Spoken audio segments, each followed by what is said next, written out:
front of you, what we've done is we've given you books not to look at. It's the worst message of, and even though it is still just a little bit early, we're going to begin by lighting the candles, and I believe we have 5 people that have a member of their family who is a survivor, and we need 1 more volunteer. So if anyone who has not already been asked, oh, we got it? Never mind. So we're going to begin by taking a moment to light the 6 candles, and all those who were asked to light, please come forward. And I'm going to read a meditation for us to consider. As we light this yellow candle, please rise. As we light this yellow candle, we vow never to forget the lives of the Jewish men, women, and children for the first symbolized for this light. Thank you. Before Edward speaks, he just asked me to say a couple of words, which, as those of you who know me know, is no problem for me. But I think those of you who have been here for a while, and many of you have been around South Volkman for many, many years, know that Edward has never been willing to speak. It was not my doing, actually, it was somebody else's who finally twisted his arm sufficiently. But I think if you look around and see the turnout, it's certainly a testament to the fact that there are many people who are here specifically because Edward is going to be speaking. We know him because of his involvement in the synagogue, and no one, I don't think, has ever worked harder for SBJC than he. And all of those stories about how the Shoah destroyed people's faith may be true for some, but certainly was not true for Edward Volkman. I give you Edward Volkman.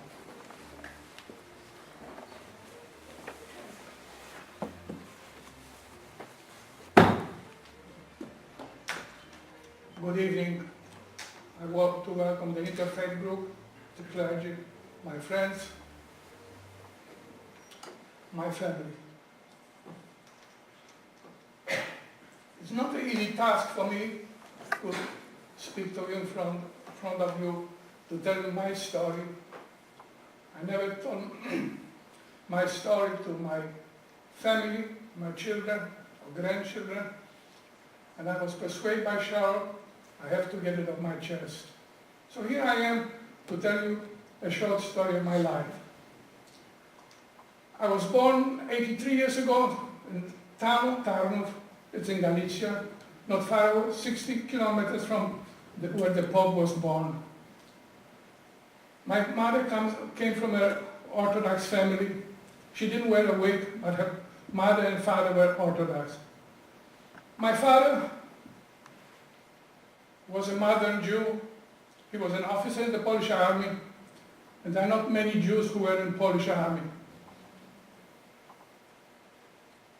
When my sister, I had a sister 3 years older, we went to a Hebrew school because the public school in our hometown were not too very friendly to the Jewish people. Our school name was Safa Berura, was the House of Learning. The language was Polish. Once, only a year, only 1 month, 1 hour or 1.5 hours that we were taught Hebrew. When the German came in, the first thing was closing the schools, the Hebrew schools. My father, before the German came in, he volunteered to go back to the army because he was a lieutenant, and he was told, we're going to win the war without the Jewish leaders. So the schools were closed, no assembly for Jewish children. We are restricted to go. The first thing what the Germans did, they moved all the elite, Jewish elite from their houses to more Jewish communities, and to make room for the Germans and for the Polish what they call it Volksdeutsche, because they came in that they were parents or grandparents were German, so they were more privileged to be in the Jewish houses. The life was not easy, but We assembled, nobody knew where and what, but always 4 or 5 kids got together, were taught whatever we could be. The first thing was we had to wear a white band with a Jewish star. We were not allowed to go, there were certain streets that were restricted, we could not go walk there because of the restriction. Not long after that, they started to burn the Jewish synagogues. All the synagogues were burned the same day. The Polish fire department was not allowed to go to extinguish or to help out to extinguish all the fire till it burned out. One of our synagogues was dedicated by Kaiser Franz Josef. It took 2 days to burn, and since it could not be burned down, they had to dynamite it. We were still living in an open ghetto. There were always some places that the Germans came in and they were catching men for no reason or good reason, either to send them out to some labor camps or to be sent away to some other places.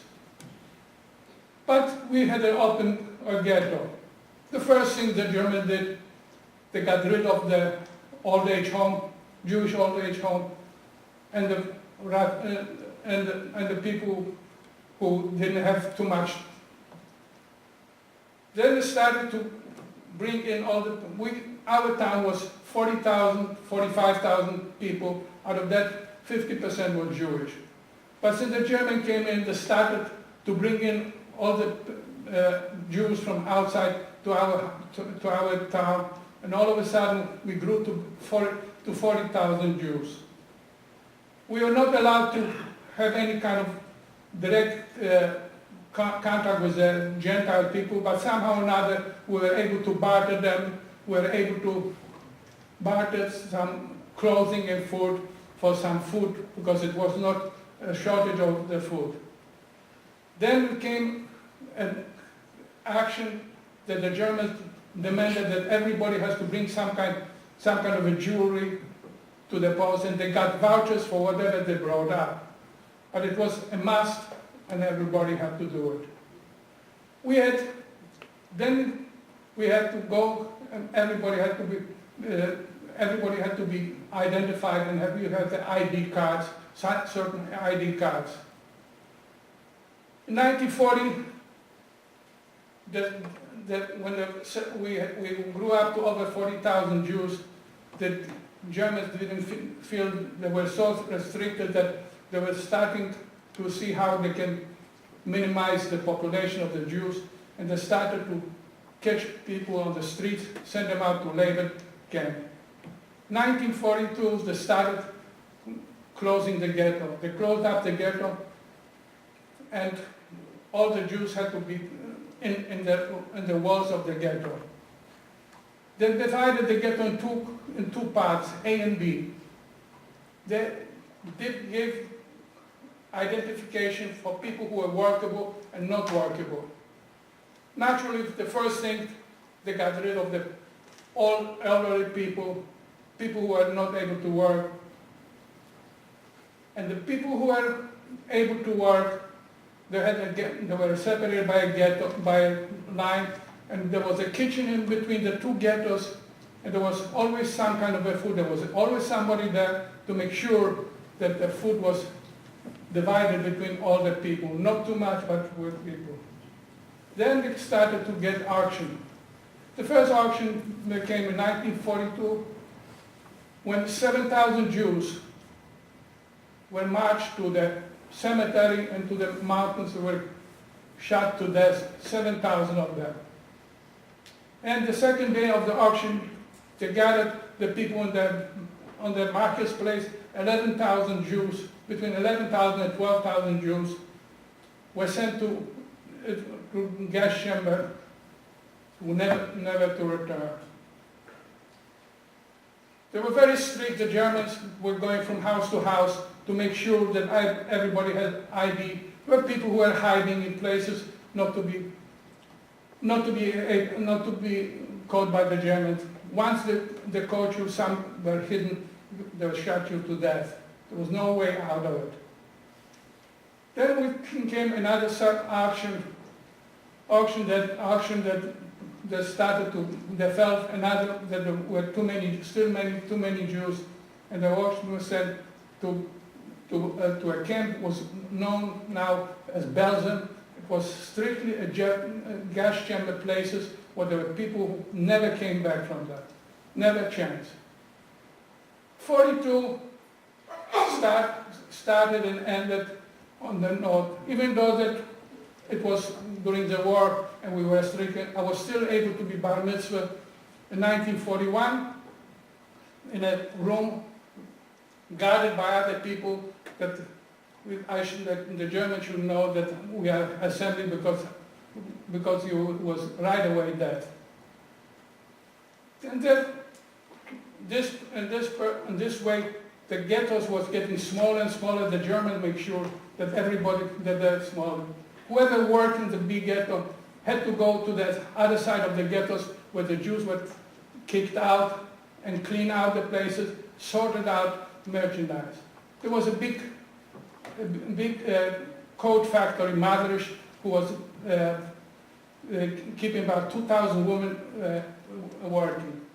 Anybody who was 12 and over, they were able to put it in the camp on the other side from the ghetto.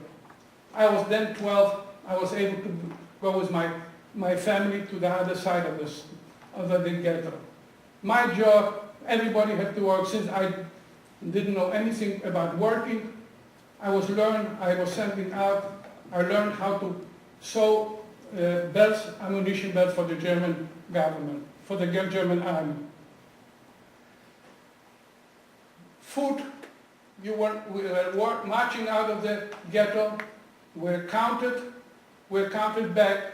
Nobody was allowed to bring in a piece of fruit with you from the outside of the ghetto. You were shot dead right away. Then we came another auction, was the most gruesome auction, when they were sending out, already those people were sent out to Pashov and to Auschwitz.